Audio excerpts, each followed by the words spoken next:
네, 여러분 안녕하세요. 뉴스입니다. 충격적이고 경악할 만한 일이 또 터졌습니다.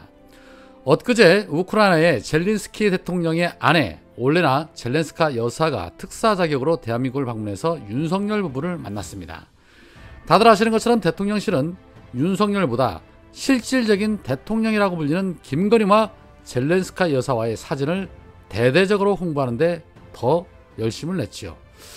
언론들은 젤렌스카 여사는 윤석열과의 만남에서 지뢰 탐지 제거 장비, 구급 후송 차량 등 비살상 군사 장비 지원을 요청하면서 고려인이 많이 거주하는 헤르손주를 비롯해서 우크라이나 재건 과정에 한국 기업이 많이 참여하기를 희망한다라고 말했고, 이에 윤석열은 나토 회원국인 국제사회와 긴밀히 공조하면서 우크라이나 국민을 적극적으로 지원해 나가겠다라고 화답했다는 보도가 있었습니다. 대통령실의 관계자는 미국과 나토 등 서방 국가에서 한국 정부에 공식, 비공식적으로 요청해온 살상무기 지원 그런 요청은 없었다. 오히려 젤렌스카 여사는 군사적 지원을 하는 데 있어서 한국에 어려움이 있다는 것을 잘 이해한다고 표시했다라고 전했습니다. 겉으로 보면 우크라이나에 무기 지원 약속이 없었기 때문에 크게 문제될 것이 없어 보이기도 합니다. 그런데 우크라이나 언론에서는 이런 보도가 나왔습니다. 최대 80억 달러 지원, 한국은 우크라이나에 전례 없는 지원을 제공할 것이다 라는 제목하에 한국이 80억 달러의 대출을 연 0.15%의 이자로 최대 40년까지 가능한 그런 지원을 약속했다라는 보도입니다. 그러나 현재까지 대한민국 언론에 나온 보도는 추경호 부총리가 지난 17일 서울 신라호텔에서 율리아 스비리덴코 우크라이나 경제부 장관과 EDCF 차관에 관한 협정 가서명했다는 보도만 나왔을 뿐 구체적인 금액 얘기는 나온 것이 없습니다. 그렇겠지요. 0.15%면 그냥 공짜로 갖다 쓰라는 그런 정도의 돈인데 그 금액이 무려 80억 달러에 달한다고 하면 난리가 날 건 뻔한 일이니까요. 우크라이나의 보도가 맞는지 아니면 대한민국 대통령실이 구체적으로 밝히지 않는 것인지는 현재로서는 그 구체적인 내용을 확인할 수는 없습니다. 행여 말 한마디 잘못하면 압수수색 당할 테니까요. 자, 그런데 만약에 우크라이나의 보도가 사실이라면 이건 매우 심각한 일이 아닐 수가 없습니다. 서민들에게는 50만원 대출해주면서 연 15.9%의 엄청난 사채 이자를 받아 챙기는 이 윤석열 정부가 무려 11조 원에 달하는 돈을 40년 무이자로 장기 대출해준다라고 하면 이건 미친 짓이나 다름없기 때문입니다. 그것도 현재 1분기에만 무려 24조 원의 세수가 부족해서 나라 곳간이 텅텅 비고 있다는 비판을 받고 있는 상황이기 때문에 그 여파는 일파만파 커질 수밖에 없기 때문입니다. 어느 게 진짜 진실인지 조만간 드러나겠지만 제 개인적으로 대한민국 언론은 절대 믿지 않기 때문에 우크라이나 언론 보도에 무게감이 더 실린다고 생각을 합니다. 세수가 부족하다면서 부자 감세 다 해주고 국민들에게 가스비, 전기세, 공공요금 할 것 없이 무지막지하게 뜯어내는 정권이 11조 원이라는 엄청난 돈을 무상으로 대출해준다. 이거 도저히 참을래야 참을 수 없는 부분이죠. 자, 한편 조선일보가 지난 1일 건설노조를 상대로 한 이 윤석열 정권의 탄압 수사에 부당함을 호소하기 위해서 분신했던 강원건설 지부 지대장의 분신에 대해서 분신 당시 현장에 있던 동료 목격자들이 분신을 목격하고도 단 한 발짝도 움직이지 않았다라면서 의혹을 제기하는 보도를 낸 바 있습니다.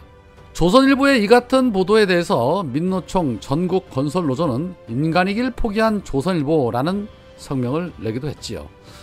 자, 그런데 조선일보의 이 같은 보도에 대해서 국토부 장관인 원희룡의 반응이 더 경악스러웠습니다. 원희룡 자신의 페이스북에 이 같은 글을 올렸습니다. 자신의 동료가 시너를 몸에 뿌리고 불을 붙이던 현장에 있던 건설노조 간부가 이를 말리지 않고 한참 동안 바라만 봤다는 보도가 있었다. 사실이라면 너무나 충격적인 일이다.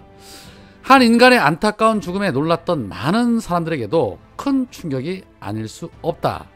그러지 않기를 바라지만 혹시나 동료의 죽음을 투쟁의 동력으로 이용하려 했던 것은 아닌지 의문이 들지 않을 수 없다. 진실이 밝혀지길 바란다. 라는 패설을 토했습니다. 한 사람의 죽음을 정적으로 악용하려는 원희룡의 발언에 정말이지 경악을 금할 길이 없습니다. 분신을 투쟁의 동력으로 이용하려 했던 것 아니냐는 의구심을 제기하는 사람의 뇌는 과연 어떤 뇌를 가졌을까요? 정상적인 뇌라면 도저히 저런 말을 내뱉을 수 없을 것입니다. 본인의 가족에게 저러한 일이 발생해도 저러한 말들을 내뱉을 수 있을까요? 건설노조의 말처럼 정말 인간이길 포기한 자들이 아닌가 하는 그런 비판에서 벗어날 수 없어 보입니다. 한편 어제 민주당은 김남국 의원을 국회 윤리위에 제소하면서 국회의원 전원에 대해서 가상자산 투자에 대해서 전수조사를 요구하는 결의안을 채택을 했지요. 물론 자진신고를 해야 조사가 가능한 부분이라서 뭐 눈 감고 아웅한다는 비판에서 벗어날 수 없습니다. 이에 어제 정청래 의원이 먼저 페이스북을 통해 자진신고했습니다. 코인 전수조사하자. 윤석열, 김건희 등 대통령실, 국회의원, 검사, 판사, 고위공직자 싹 다 까자. 전수조사하자. 나부터 밝힌다. 정청래는 코인 단 한 번도 안 했고 단 한 푼도 보유하고 있지 않다. 자, 다들 자진신고부터 하자라고 말했습니다.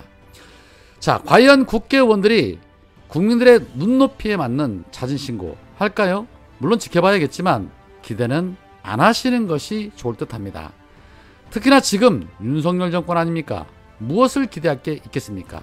지난 부동산 전수조사에서도 문제가 드러난 의원들 다 어떻게 됐습니까? 특히 국민당 의원들 문제가 드러났지만 이준석 어떻게 퇴처를 했습니까? 징계를 하니 많이 하다가 조용히 없던 일이 됐습니다. 국민들의 바람과는 늘 완전 딴판으로 가는 정치권이 뭐 자진해서 신고를 한다?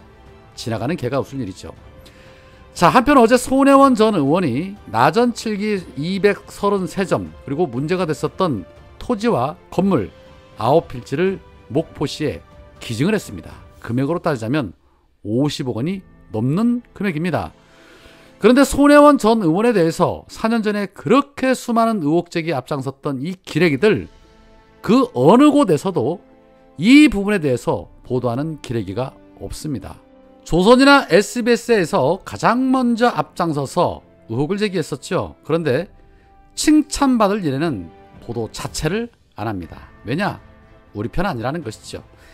대한민국에서는 기대해서는 안 되는 종자들이 있습니다. 바로 검언 적폐들입니다. 언제나 이들을 처리할 수 있을까요?